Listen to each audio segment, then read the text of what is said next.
नमस्कार साथियों, स्वागत है आपको अपने YouTube चैनल RS टमन एकेडमी में। साथी कैसे हैं आप लोग? उम्मीद करता हूं आप लोग अच्छे होंगे।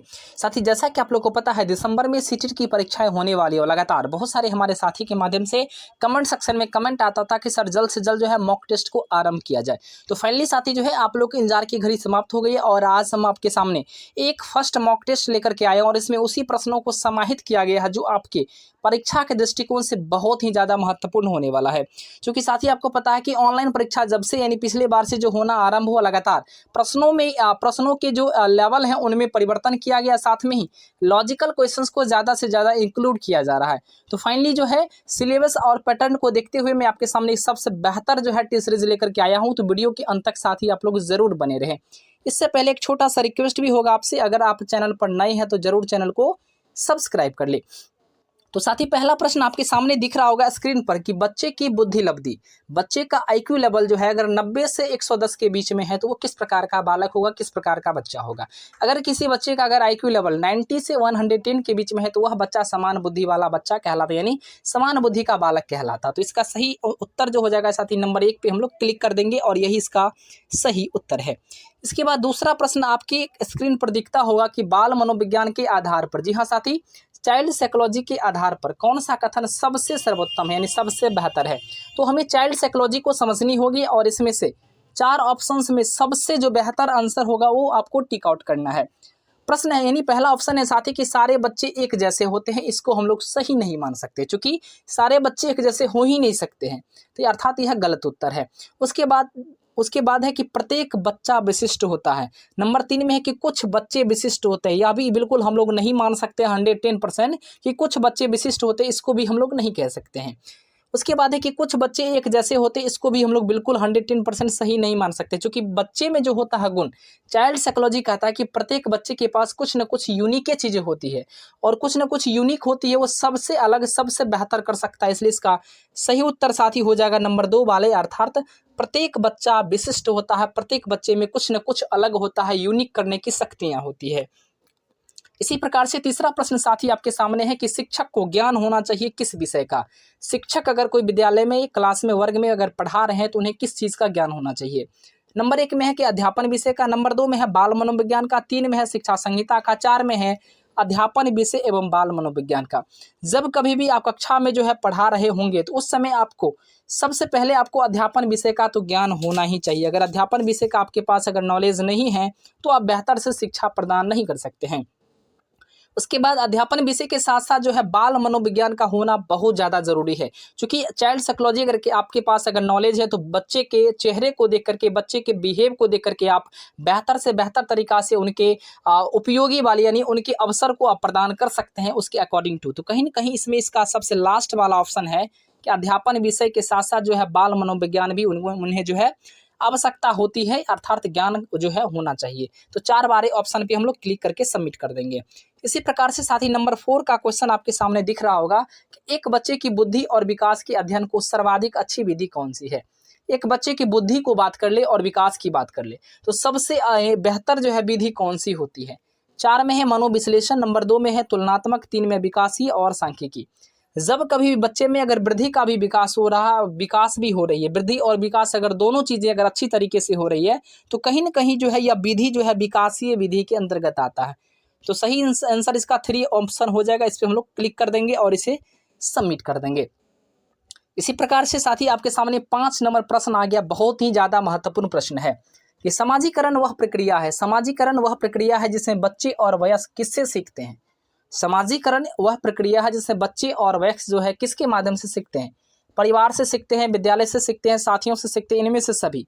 तो साथी आपको पता होगा कि समाजीकरण जब कभी भी बच्चे को अगर हम लोग समावेशी शिक्षा प्रदान करते हैं उस समय सीखने की अगर जहाँ तक बात है तो परिवार से भी सीखा जाता है, विद्यालय के माध्यम से भी सीखते हैं और अपने फ्रेंड सर्कल के माध्यम से भी कुछ न कुछ सीखने को मिलता है। ऐसे में इसका सबसे बेस्ट आंसर हो जाएगा इनमें से सभी। इसी पे हम लोग क्लिक करके इसे सबमिट कर देंगे।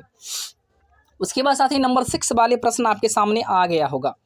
6 नंबर प्रश्न है कि गार्डनर ने 7 बुद्धि का अधिमान निर्धारित किया था, इनमें से कौन सा नहीं है। यानी गार्डनर नामक एक वैज्ञानिक थे, मनोवैज्ञानिक थे, जिन्होंने 7 बुद्धि के कुछ नियम को उन्होंने प्रदान किया था। इनमें से कौन सा नियम जो है नहीं है, इसको लेकर के हमें यहाँ पर प्रश्न पूछा जा रहा है। पहला है कि स्थान संबंधी बुद्धि, नंबर 2 में भावात्मक बुद्धि, नंबर 3 में अंतर व्यक्तित्व बुद्धि और 4 में है भाषात्मक बुद्धि। तो साथ ही यहाँ पर आपको सबसे बेहतर आंसर को सिलेक्ट करना होगा, कौन सा बुद्धि इसमें नहीं है वो पूछा जा रहा है।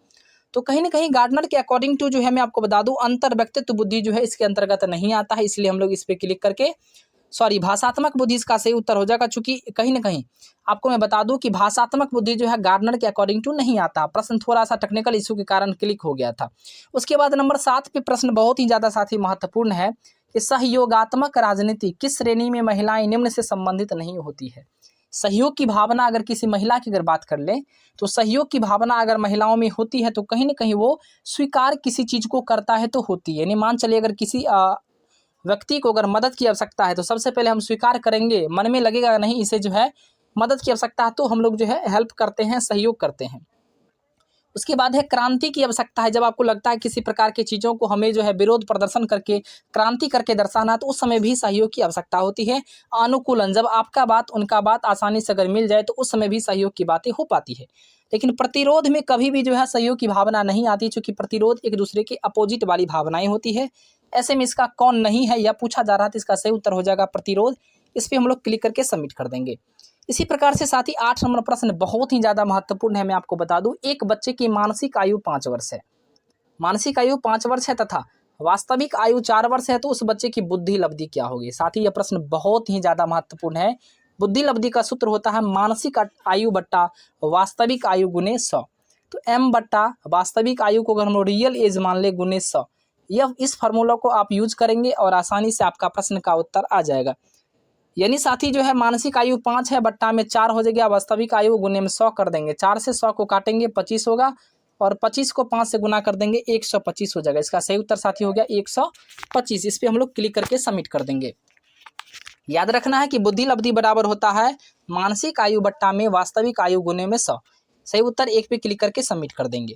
इसी प्रकार से साथ ही 9 नंबर क्वेश्चन आपके सामने दिख रहा होगा। सबसे महत्वपूर्ण प्रश्न यह भी है कि विद्यालयी क्षेत्र में रचनात्मक निर्धारकों को जानने के लिए इनमें से कौन सा उपागम नहीं है।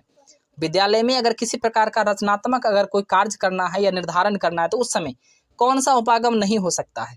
वार्तालाप कौशल बिल्कुल आवश्यकता है। रचनात्मक कार्य के लिए जो है वार्तालाप कौशल होनी चाहिए। मौखिक प्रश्न भी पूछा जाता है, मौखिक प्रश्न भी होता है। परियोजना कार्य जो प्रोजेक्ट के माध्यम से होती है, बिल्कुल यह भी होती है। लेकिन बहुविकल्पीय प्रश्न जो ऑप्शन वाइज होती है, ये चीजें नहीं हो पाती। क्योंकि जब कभी भी आप रचनात्मक कार्य के लिए करने के लिए चलते हैं, तो उस समय आपको बहुविकल्पीय प्रश्न का कोई औचित्य ही नहीं बनता। इसलिए इसका सही उत्तर हो जाएगा नंबर 2 पे। हम लोग क्लिक करके सबमिट कर देंगे। लास्ट क्वेश्चन साथी आपके सामने है कि मनोविज्ञान शिक्षा का आधारभूत विज्ञान है, यह किसने कहा था। बहुत ही ज्यादा महत्वपूर्ण प्रश्न है, आपको याद करना होगा, साथी समझना होगा थोड़ी सी बातें कि मनोविज्ञान जो है शिक्षा का आधारभूत विज्ञान है, यह स्किनर ने कहा था। आपको याद थोड़ा सा ध्यान में रखने की आवश्यकता है कि स्किनर ने कहा था कि चाइल्ड साइकोलॉजी जो है शिक्षा का बेसिक फंडा है, बेसिक साइंस है। तो इन्होंने कहा था स्किनर ने, इसलिए हम लोग नंबर 2 पे क्लिक करके इसे सबमिट कर देंगे। इस प्रकार से साथी आपका लास्ट क्वेश्चन मैंने दे दिया। और आपको वीडियो कैसा लगा, लाइक करें, सब्सक्राइब करें, शेयर करें, साथ में कमेंट करके जरूर बताएं कि वीडियो आपको कैसा लगा, ताकि मैं आपको सेकंड क्लास में आपको जल्द से जल्द जो है प्रदान करूं सीट नंबर 2। आप लोग मस्त रहिए, खुश रहिए और मन से तैयारी कीजिए, ढंग से तैयारी कीजिए, और इस बार आप सीटेट को आसानी से क्रैक कर दीजिए। जय हिंद, वंदे मातरम। देखते रहिए RS डायमंड एकेडमी को।